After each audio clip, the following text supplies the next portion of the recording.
So Alejandra's in Mexico and Jody, is Jody on here? Yep. Jody's in Canada. We have 3 countries on with us. Yes, hello everybody. And actually I'm working with KW Mexico, but I'm in Bogota, Colombia. Nice to meet you, all of you. Nice to meet you too. Nice to meet you. All right, Paul, it's 5 after. Why don't you cover the topic? Let's dive in. Okay, so today our topic was team culture for our agents. And you guys had brought that up last week that you'd like to talk about it. And Ingrid actually was the one on our family reunion mastermind that even brought this topic up. So she's joining us today to kind of give you an update on where she is with all that. Hi, should I go? Yeah, go for it. Well, first of all, I'm glad that it resonated with so many people. So this year, one of my 3 pillars for my 135 was our agent experience. We'd had some turnover recently in leadership roles. And so really just felt like we needed to re-up on our culture. And so I developed a agent touch plan. So much like we would do a 36 touch plan for our clients, I did one for agents. And so it's 12 touches throughout the year. And it's really, I mean, I would love more ideas from everybody on it.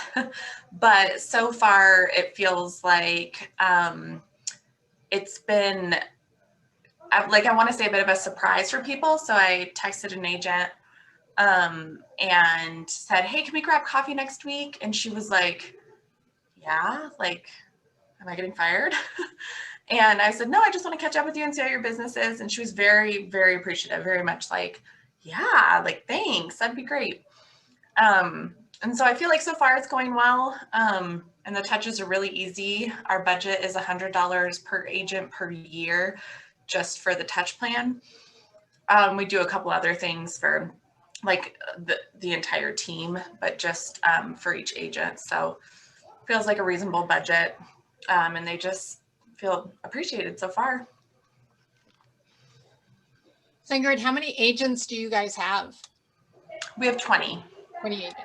And so how often are you planning on like doing a one-on-one like coffee with them? So I am going to do it once a year, but then our Rainmaker does once a year, and then our director of sales does once a year. So they're actually hopefully getting touched like every quarter with just that one-on-one, like lunch or coffee, breakfast kind of thing. But right now it's just one for me. I love that. And so when you went to have coffee, did you guys talk about things that you normally wouldn't have talked about in the office? Yeah, it very much feels like I want to catch up, like I want to hear how they're doing as people, let them know that we're just as invested in them as who they are and how they're doing personally and their families as we are how their business is. And that really is where I feel like this director of operations role can come in, because they're meeting with our director of sales about their business. But myself and the Rainmaker should really be the ones digging into them a little bit more culturally.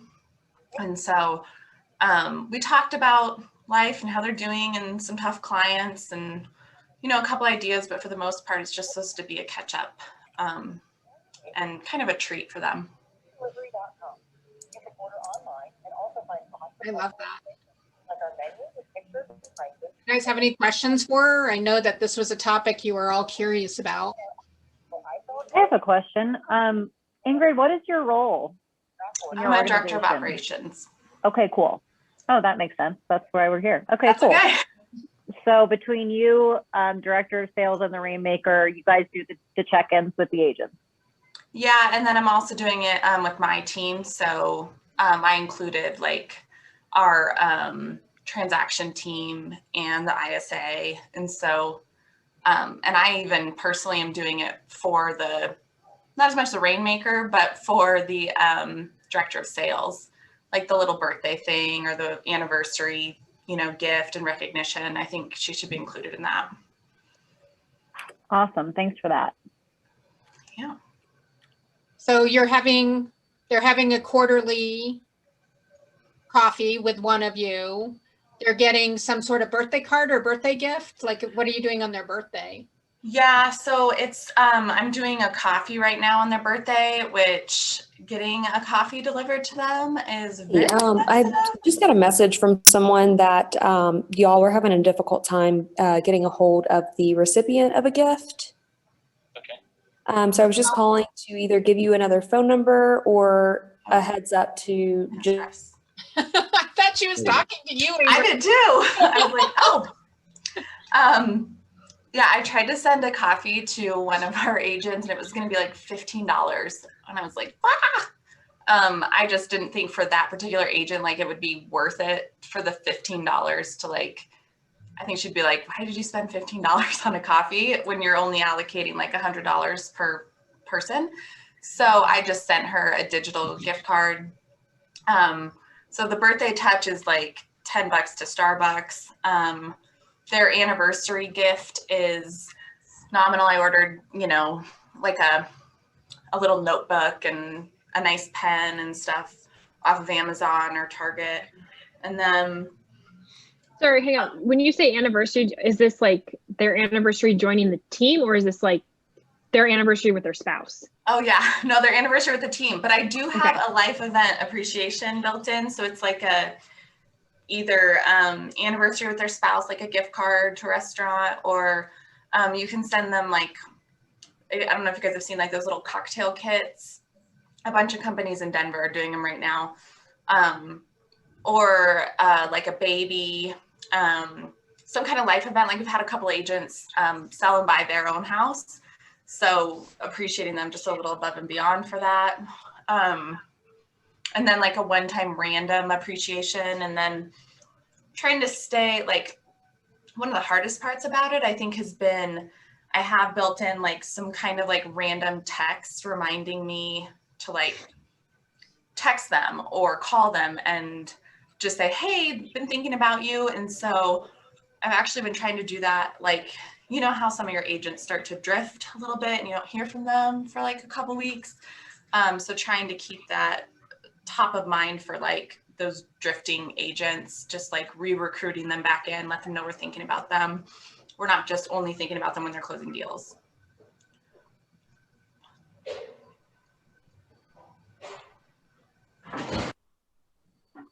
So as Ingrid is sharing this with us, do we have any other ideas for her? Yeah, that would be great. I would love to hear like ways. I started with just like ways that I felt most appreciated in past jobs or here, and when people did things for me, like how did I feel appreciated? I would love more ideas. Have you gone through the 5 love languages with your team? I have not. Or do you even know about the 5 love languages? I've heard of it, but I've never done it with the team. No. That's a good idea though. Because then you can tailor your touches to whatever their love language is, so they do feel most appreciated. I did have them fill out like I called it an agent fun form. It's just like a Google form, and they filled in like a bunch of stuff. So that's been helping me, but I like the love language because it might not mean something, like a small gift might not mean as much to them.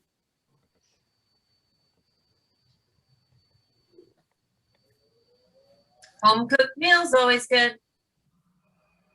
What? A home cooked meal is always good. Oh, I like that.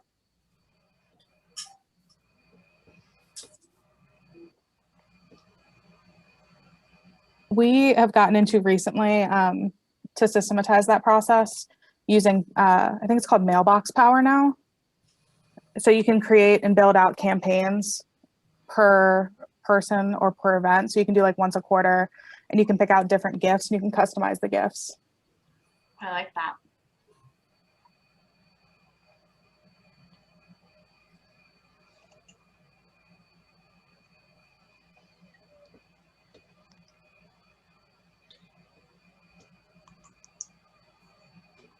So Ingrid, with so many agents, and Haley, this would be a good one for you too to answer. With so many agents, how do you keep the culture? That's a good question. I think one of the things I realized is that we kind of have to be the culture. And so I know it's been difficult with COVID, but one of the ways that it feels like my agents feel most valued is when we're available. And so really building in time between myself, the Rainmaker, and the director of sales, like there's not a time that we're all three totally unavailable in our office hours, like working on our one thing or time blocked. An open door policy, like when we are here, of you can drop by, you know, in these times, and I'm totally available. I'm going to answer your call every time you call. I'm not just going to not answer it and text you back. We got a lot of feedback at the end of last year about availability, and it was hard because it was COVID and we all have kids, and but it felt like that was something that we could change easily that really had a huge impact. And we have a 1 hour like response time rule, but if you text all three of us on a group text and you need something, we will get back to you in 1 minute. So if it's something just for me that only I can help with, we like in office hours, we have a 1 hour response time, but if you text all of us, you need something quickly, we'll get back to you in 60 seconds. We do a lot of happy hours, whether it's Zoom or not. We want to get everybody together. We just did snow tubing. So at least once a quarter, we try to do a team event, strictly just the members on the team. And then probably twice a year, we also include spouses to make sure that they know that they're appreciated just as much. And then obviously getting everybody together for client events every year. Just like Haley just said, when I had the opportunity to lead my market center in Bogota, they were like 95 agents, and we used to make once a week happy hour, and we used to put like different kind of subject of a happy hour, like who sings, or who wants to share a recipe, or who wants to we did, ¿cómo se dice? No sé si alguien sabe español. Concurso de sombreros, like hat concurso. How do you say that? So all we are up here, we show up with different hats or whatever. And these were spaces to share as a person. It was forbidden to speak about business in this time. Forbidden, not asking about real estate or anything like that. And it was really nice because people show up with family things, with stuff that makes you connect as a leader, and then you can ask about that in other moment, so they feel connected with you in another level. I love that. Having some sort of theme with the happy hour. Yeah. Excuse me? I said I love that, having some sort of theme with the happy hour. Yes, it was really fun, and it got engaged people, because just to speak, it was like for the first time nice, but second, third, it started to get bored. So when you put some subjects or something different, people wants to show up again.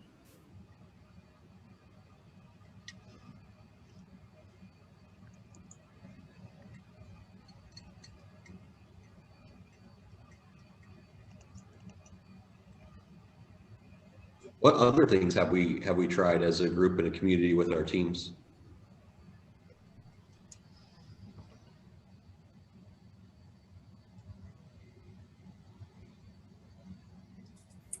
Volunteering. We do volunteering. Habitat.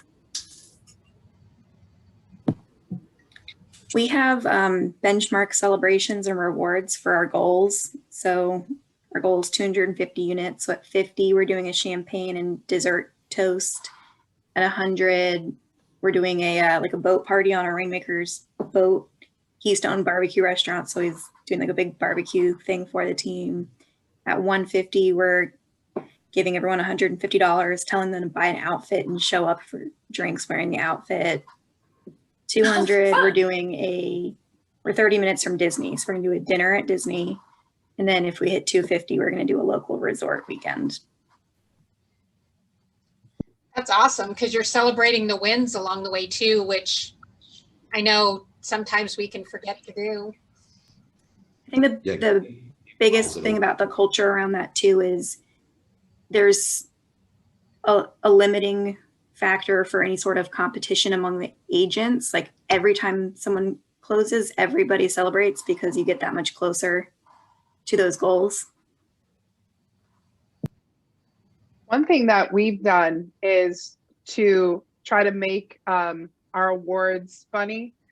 So we have our actual production awards, but then halfway through the year, we do like a fun award ceremony, which is just basically celebrating just off the wall types of things. Like we have an elevator in our building. So constantly people are, and it's kind of old. So constantly people are getting stuck in it. So the award of who's most likely to get stuck in the elevator, but the prize is a crowbar so that they can get out of the elevator. The person most likely to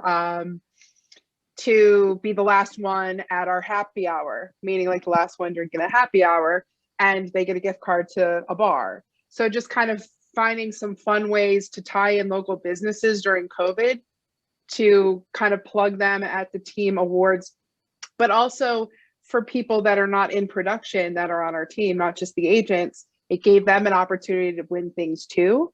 And we let the team vote on the winners. It was so much fun. And I'll tell you the other thing that we've had a lot of success with is a scavenger hunt. And we've been able to actually do that during COVID as well. And there's an app called Goose Chase that we use to orchestrate the whole thing. And it kind of takes the pressure off anybody feeling, because sometimes the DOOs are so caught in having to provide the content and the framework for all these things to happen that we don't get to have fun at these things too. So that was very important to me. So those are two things that have really resonated, and our team now looks forward to them. Love both of those. That's awesome. And that We do resource is an app called Goose Chase. Yes, yeah, Okay. it's really fun, and you can have 3 teams for free on the app. But once we gotten a little bigger, so we have to pay for it.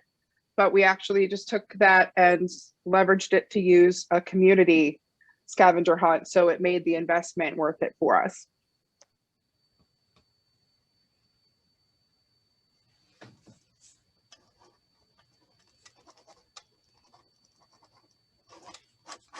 Erin, I want to hear more about the community scavenger hunt, but it's a little off topic. So maybe we can come back to that at the end.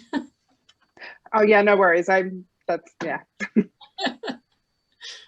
I do as well. I also wanted to circle back because I liked what Janet had said there. I lost her on the screen. There she is. So Janet had said right before that, the community service. I think that's great team building and bonding too. So questions around that, Janet, do you guys have like one charity that you go for? Do you mix it up? Is this quarterly? What does that look like right now? We have 5 in our program right now, but we have a whole program where we vote on who we're going to support for the year. Most of our support is for women and children. And so we support a group called Hope Refuge. And so we're volunteering up there at least once a quarter, but we're also doing other events also with Habitat, just a lot of local things. And so we also have, volunteer during the week with the whole team. So sometimes it's teams, sometimes it's one or two people, but several different options for everybody to get involved throughout the year. So you can kind of hear the culture coming out as you guys are coming up with ideas. Like, that being charitable is a huge part of Janet's culture. That fun is a part of Erin's culture. Like, as they're talking, you can hear like what's part of their culture.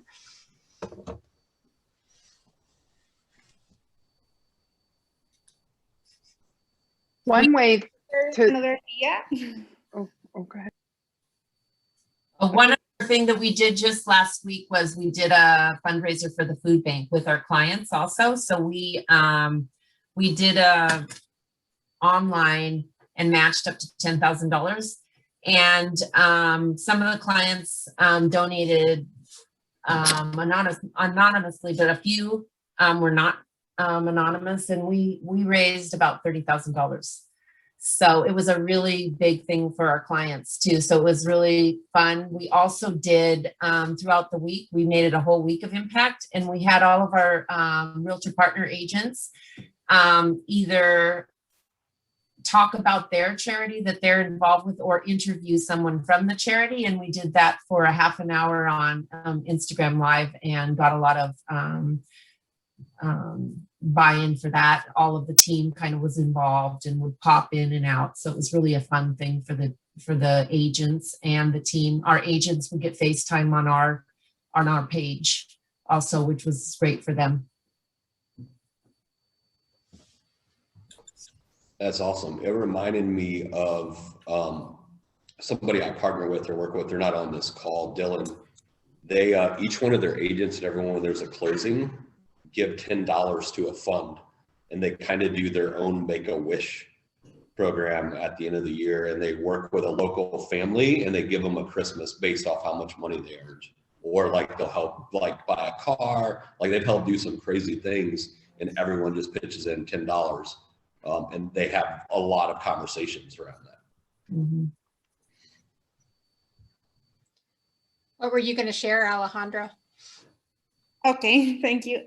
Well, what I was going to share is that also recognition make people feel like sense belonging, like they feel a part of the team. So we used to give always once every 2 weeks or something like that, a little space for someone of the team to tell their story about success or something that they could do well. And every time this person shares and feels like they are giving some to the team and making the other people to grow about from their experience, they feel really important. So we make this like a big space for each team member each time. And they were waiting for having this space, and they got prepared to participate. So this makes the people feel like engaged and also important. And when you see the result is that they actually feel engaged with you, with the leader, because you give them space to lead also. I can see all those high eyes loving that. As it's something like tell your story, or tell us about your closing, or tell us about the great comment about your client, your experience. And they were really excited about this space. Erin, I think you were going to say something else earlier too.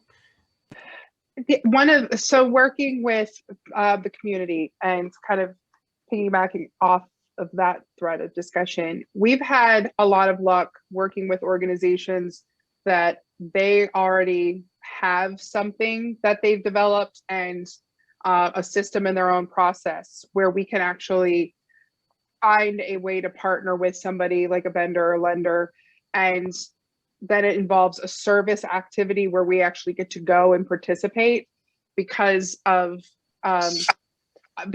your point with high eyes and people wanting to actually interact, especially during COVID, that became like a critical part of what we were going to do, providing a service to someone.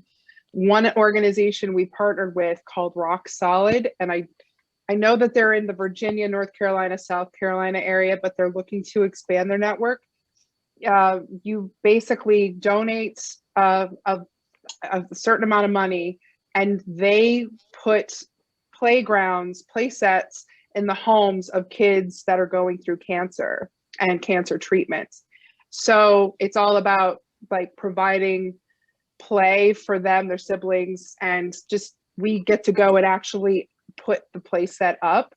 And it's a really great way to bring recruits into the organization and kind of let them see your culture, bring them with you to kind of help bring some, I mean, we have to tell people, no, we've already got a partner for this year's playground set build, because people are just wanting to be part of it. So it's creating things that people start approaching you to like partner, and then go and work together and build something, get outside. And every time we do this, it's somebody, you get to learn about why people are there, why it's important for them to be part of the build. And it's really great. And you only have to organize getting people the directions, and you don't have to necessarily, as a DOO, do all of that yourself. You're kind of tagging on to something that's already a process that's put in place for you, which I think is really helpful. Love that. Okay, I gotta ask, what is this popcorn thing? I missed something. No, the only high eye on the team just walked over and brought some popcorn to me. That's funny.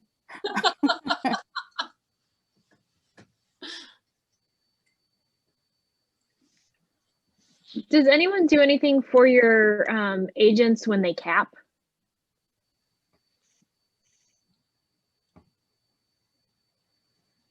That is a great idea. If you do, please share. I saw a few nodding. Please share, because I'm with Elizabeth. We don't necessarily do something when they cap, but if an agent closes 48 transactions in a year, we pay back their cap to them.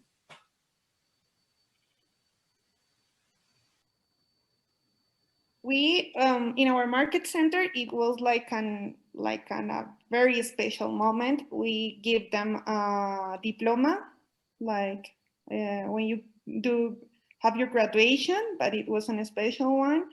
And they also have a special short interview in the monthly meeting. And also they have a special post on our social media tag on Instagram, on Facebook. And sometimes the regional one, KW Colombia, not the market center, but KW Colombia, should to have them like guest in a special interview also in Instagram Live to tell about the business and how do they get there.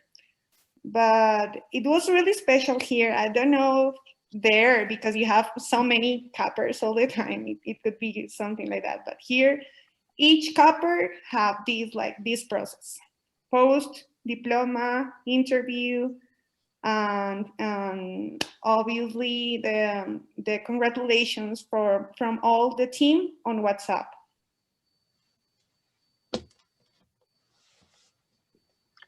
Ours we have a podcast that we sponsor, and we get 2 podcasts a month on that network.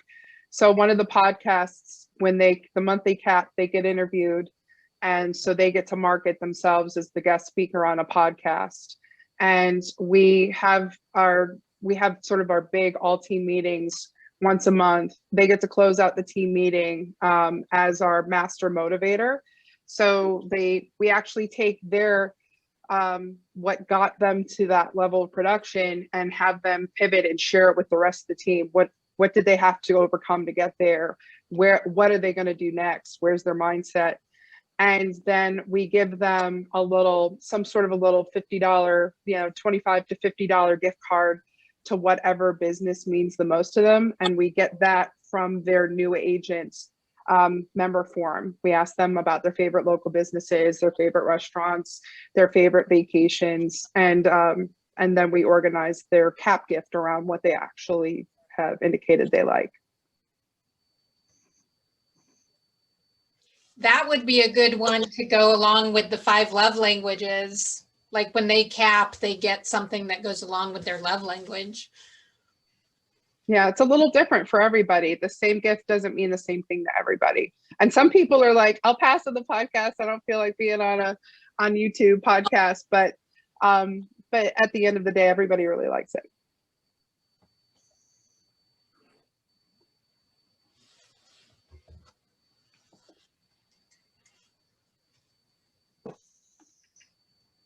Any other ideas around when they cap? Yes, I have. Sorry. We have a copper board. Like every copper gets to this special board. So it's like recognition again if you appear in this special board. Mm-hmm. So if you had like a reception area, whoever capped would show up on the. Cappers. We have ALC, cappers, and top producers board. So it was like special being there.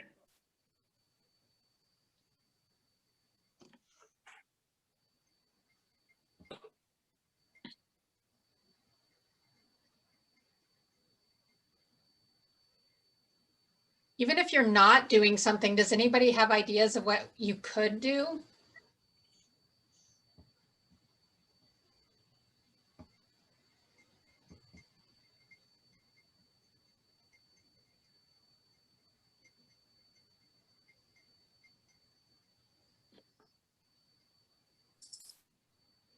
I think it's a monetary issue. I can think of a million ideas, but money would be a factor. I mean, generally.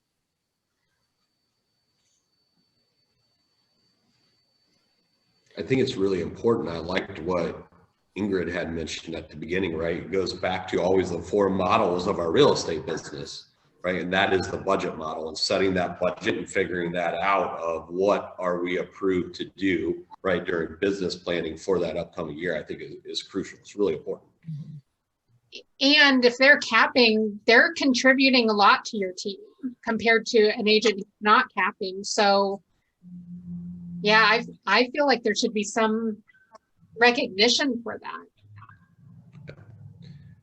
Maybe even there be something like that could be accumulated each year. Oh, you got the silver blah, blah, blah last year. Oh, you got 5 silver nuggets or whatever, something like that. That's almost like the Academy Award thing, something that would be like something they strive to get or something. I don't know, a little silver house or something along those lines could be kind of fun too, if you could come up with something everybody thinks is cool. I think too, if you're trying to be budget conscious, it's easier to do like cumulative gifts. So this is what we did last year for a lot of stuff, was like all of April birthdays. And we just did it once for everybody in April. Or you could do, like we rented a massage chair to have at one of the meetings. But then it was like for everybody. So not just for one person, and definitely like still helped them feel very appreciated. I also think as long as you're keeping in mind like your long-term goals of like why you're selecting certain things. So when you think about like your anniversary gift, like you said, Janet, or like something accumulative, we have like a 5-year gift. That's a nice gift. And so if an agent's been with us for 5 years, like they're going to get a nice watch. And it's because they've been with us for 5 years of production, we can spend more on them than, you know, even a rookie of the year who's only been with us for 1 year. And then we also developed like a profit share model that values each closing the same. So whether you close a $2 million mountain house or a $200,000 condo, you're getting 1 profit point for the quarter. And that drives like a lot of teamwork.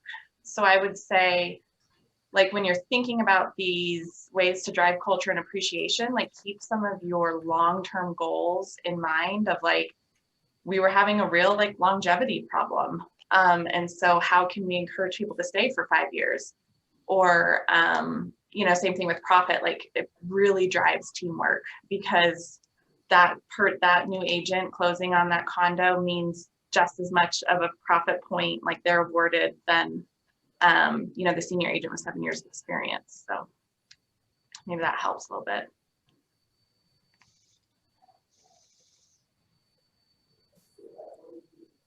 No, I love you pointed that out because I think that gets missed a lot, particularly in the model, right? Having agents and admin invested in the team, which is part of the culture, right? How invested are people into the team helps drive that culture.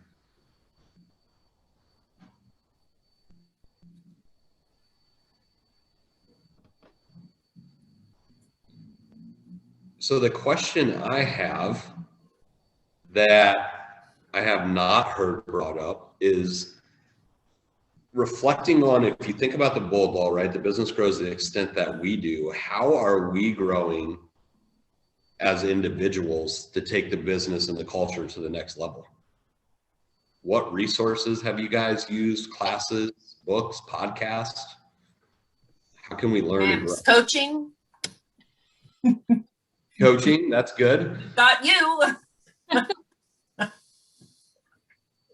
And we have coach, right? And we have a coach for that very, very reason. Coaching is certainly one. What else?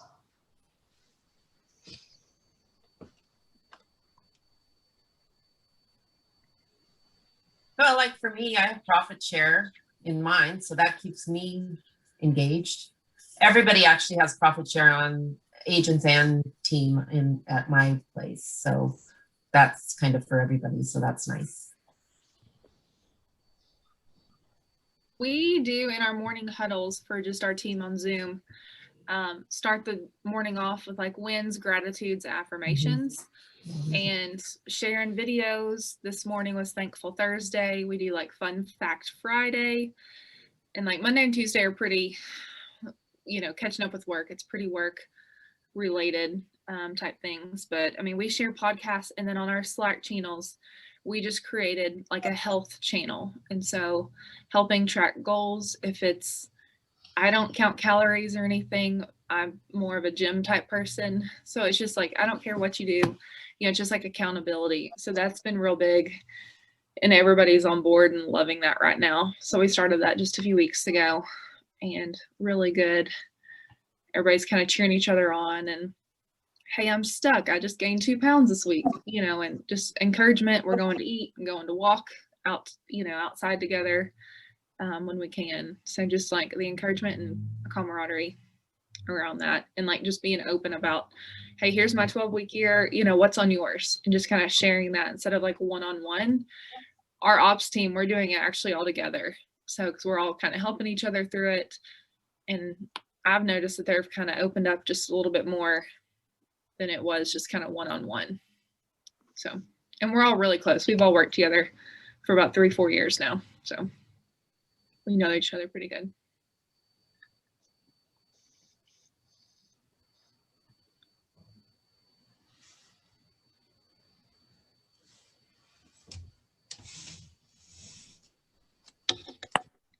So I think one of the, I'm going to give you guys some resources, right? Just on perspective around this, some things you could think about adding to your growth plan. One is The Soul of a Team. Tony Dungy, great book. Anyone read this book?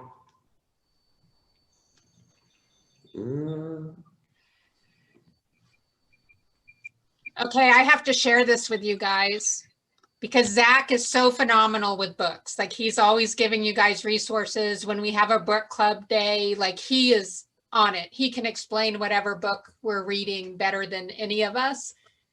Zach hated reading when he was younger. You're just gonna out me like that? I'm totally outing you because you're amazing. You just always blow me away, like how in tune with books you are. So funny. So one of the things, one that is true, and I'll let you guys in on a little fun fact. I listen to audiobooks while I read the hard copy so I can take notes and highlight at the same time. It's the only way I've learned that I can work within the book, have it sink in. But so Solo Team is an awesome one about team building, fictional story about a football team with truth in it. Our Iceberg is Melting. This is Changing and Succeeding Under Any Conditions. It's a great book, just about chaos management,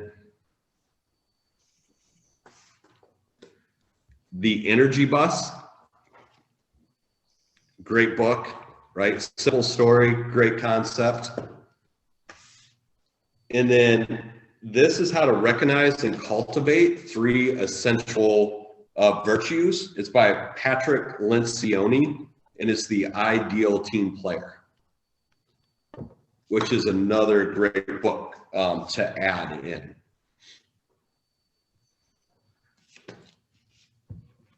Anything you would add, Paula, or anyone else you would add to that list?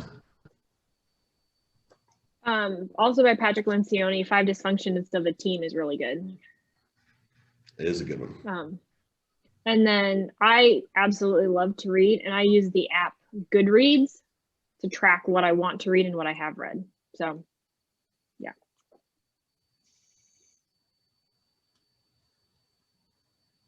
I'm not sure who wrote it, but I really liked the compound effect when talking about habits.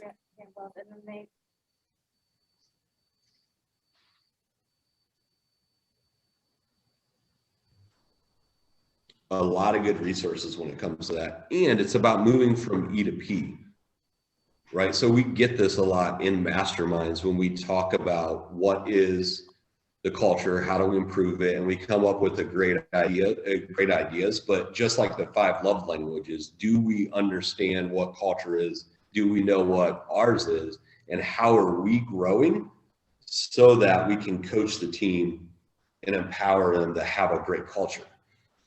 Right? Business grows to the extent we do. And if we're not able to have those conversations or understand it, it can really put a ceiling on what we're able to achieve.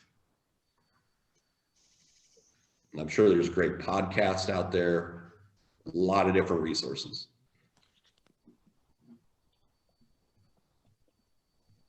Zach, kind of on that note, I feel like, at least I feel this way on my team. Like I'm a big example of setting that culture. And I know when I got started, like my rainmaker and team leader was huge on setting the culture. And now even my wife's like, can't you work from home? And I was like, no, I need to go in because then everyone sees what I'm doing and they try to do things like that. And so I've been trying to just like live the culture that I want on the team to hopefully lead by example for them. That is so huge. So huge. Hard sometimes.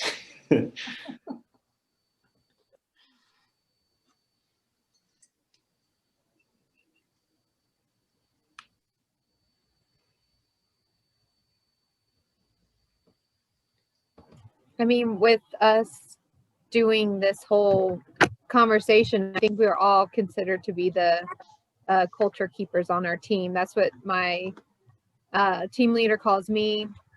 For the last 6 years, we've been through the most.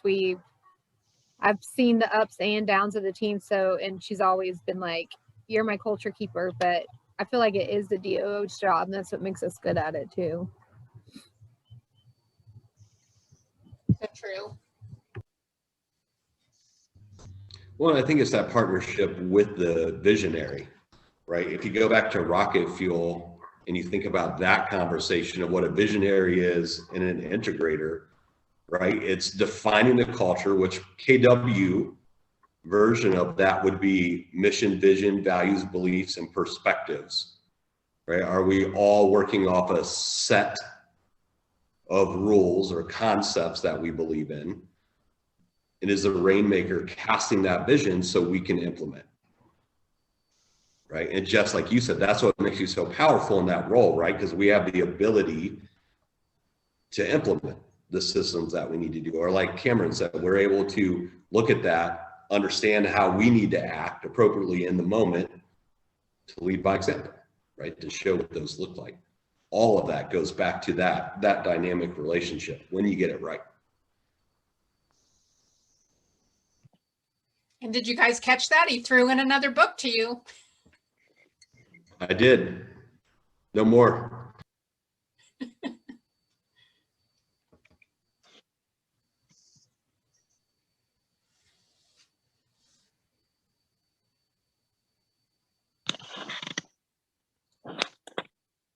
Do do we have any more on this? Because I want to jump back to Aaron unless anybody else has any other questions or wants to give any other input.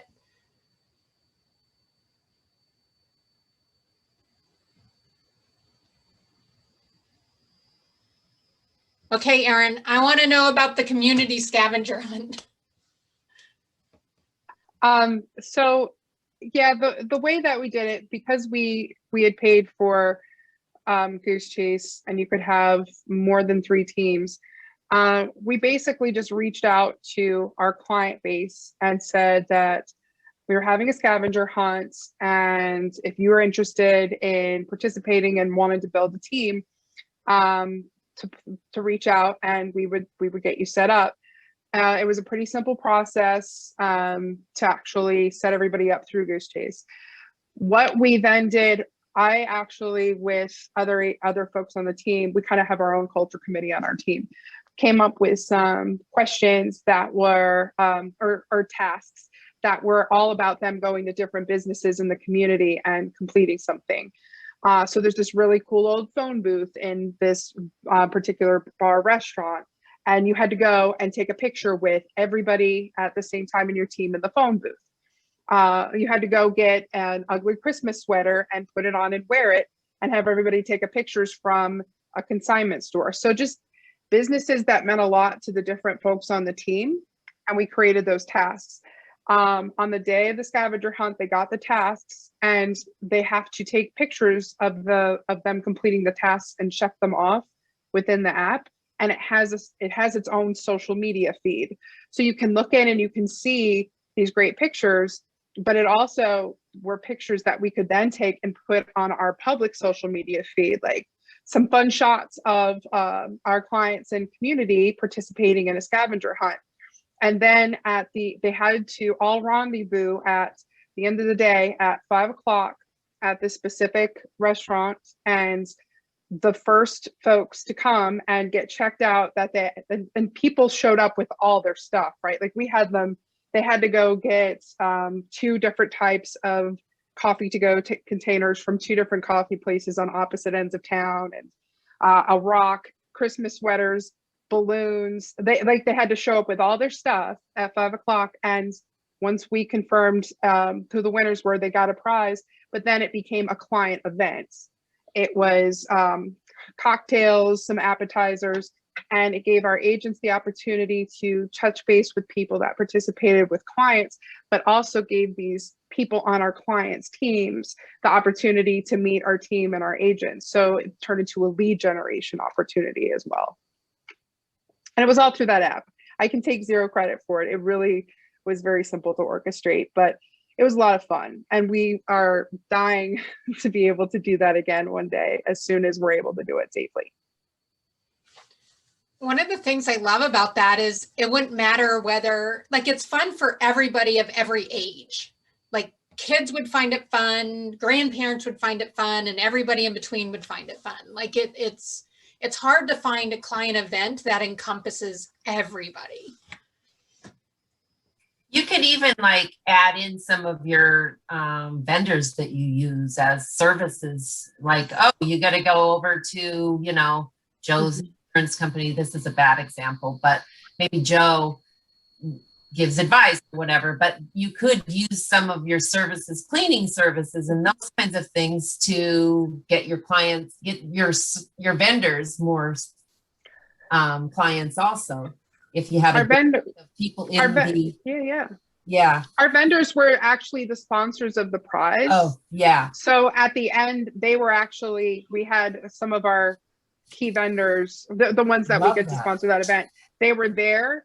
And so they got to actually, one of our vendors makes he's a home inspector, but he also makes balloon animals and does magic tricks.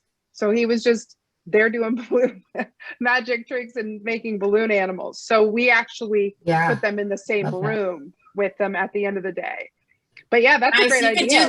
You could do that with clients too. Like we have clients who have a wine shop. So we can add them in the thing or whatever. This sounds like so fun. I'm so excited.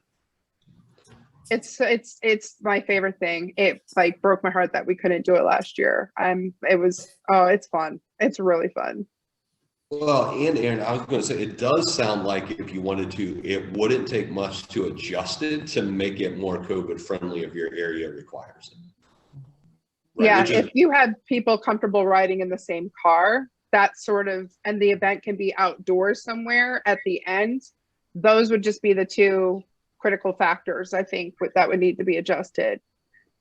But yeah, it's weather. It's definitely, we did it one year in the rain and that added a little extra challenge, but we got it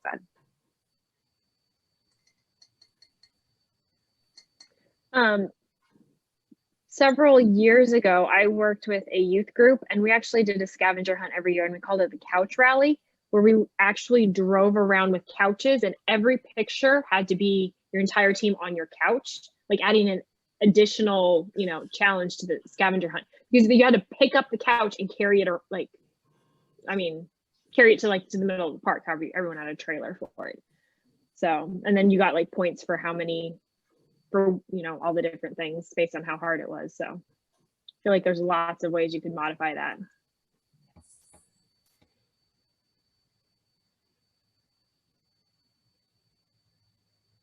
And the more you talk about those types of things, like when you start talking about something fun like that, I think that it makes everybody else excited. Like you were just talking about that, and I got that you really enjoyed that. That's what happens when I start talking about the scavenger hunt with people. So people want to participate. And that, I think, is also the key factor. Like if you're creating an event that does not, as a DOO for your team, that doesn't resonate and get you excited and your passion involved, it's going to be a tough sell to get other people to buy in. So I really started to try to pivot and create events that I want to be involved and I want to have fun with it too. It's just not something I'm providing for somebody else. I'm thinking of myself as the audience.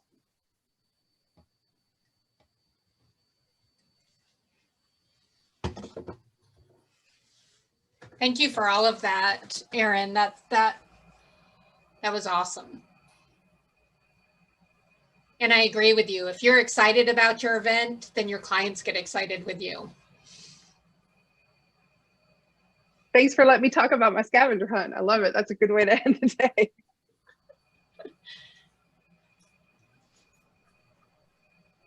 So Zach, we don't have a topic for next weekend. What do we want to talk about? We have the 7 circles. You can pick any topic. We can dive in.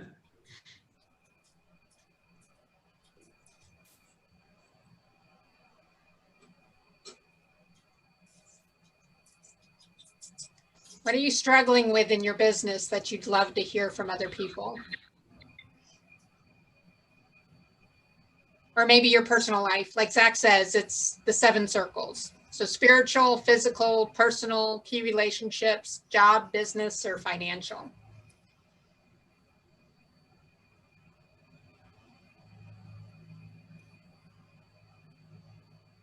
I don't know if anybody else is experiencing this, but because I don't know if y'all heard, there's a little bit of an inventory issue. But basically my team lead is therefore trying to kind of shuttle all these new different avenues of like seller lead opportunities here. So I'm kind of getting a lot of, even more so than usual, like where can we go to find some good seller leads or some valuable options. But even more than that, just sort of like negotiating even more than usual, all of these different lead source options or places that we would invest either time or money. And it's starting to create a little bit of a project pile. And I think it's just driven by, wanting to, it's coming from a good place. But I don't know how that translates into a topic. I suppose it really falls within the business. But curious if anybody else is seeing sort of like a voluminous amount of additional sorting through vendor partners and business development opportunities. I'm personally seeing it a lot more right now.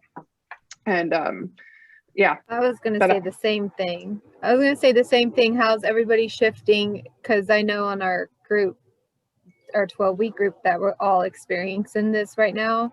Like our Canada girl had one go over 160, and my agent's like, we need listings, like property match group, like get our clients involved, like who will sell their home, like freaking out. And I'm like, I don't know what you want me to do. There's like no clarity around what to do. And how to prioritize it, right? Like Right, how do you, yeah. like getting your arms around how to prioritize it. What is and realistically trying to find a way to communicate the effectiveness of that to the team too. Mm-hmm. Like, why is this important? Not only like, why do you need to do it, but then how to actually execute it and get buy-in is the whole other thing that comes next. And with so many different opportunities, that's a huge time commitment. I love it. So listing inventory. And an idea of how people are handling receiving 25 offers for each house when you put 4 in the market. Yeah, like how to manage that and stuff. So how about listing inventory and multiple offers? Yeah.